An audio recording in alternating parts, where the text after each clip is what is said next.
It talks about 50,000 years being the span.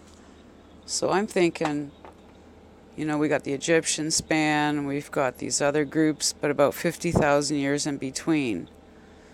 So the end of the day for this time period would be for the last, say, 50,000 years, okay? Because Muhammad, the prophet, came 1,400 years ago.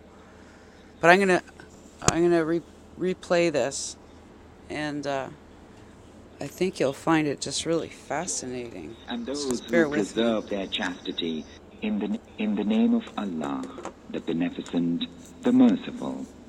A question concerning the doom about to fall upon the disbelievers which none can repel, from Allah, Lord of the ascending stairways, whereby the angels and the Spirit ascend unto him in a day whereof the span is 50,000 years.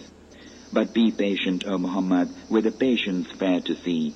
Lo, they behold it afar off, while we behold it nigh, the day when the sky will become as molten copper, and the hills become as flakes of wool, and no familiar friend will ask a question of his friend, though they will be given sight of them. The guilty man will long to be able to ransom himself from the punishment of that day at the price of his children, and his spouse, and his brother, and his kin that harbored him, and all that are in the earth, if then it might deliver him. But nay, for lo, it is the fire of hell, eager to roast. It calleth him who turned and fled from truth, and hoarded wealth and withheld it. Lo, man was created anxious, fretful when evil befalleth him, and when good befalleth him, grudging, save worshippers, who are constant at their worship, and in whose wealth they are acknowledged, for the beggar and the destitute, and those who believe in the day of judgment, and those who are fearful of their Lord's doom. Lo, the doom of their Lord is that before which none can feel secure, and those who preserve their chastity, save with their wives and those whom their right hands possess, for thus they are not blameworthy. But whoso seeketh more than that, those are they who are transgressors, and those who keep their pledges and their covenant, and those who stand by their testimony, and those who are attentive at their worship. These will dwell in gardens honored. What aileth those who disbelieve that they keep staring toward thee, O Muhammad, open-eyed, on the right and on the left in groups? Doth every man among them hope to enter the garden of delight? Nay, verily, lo, we created them from what they know.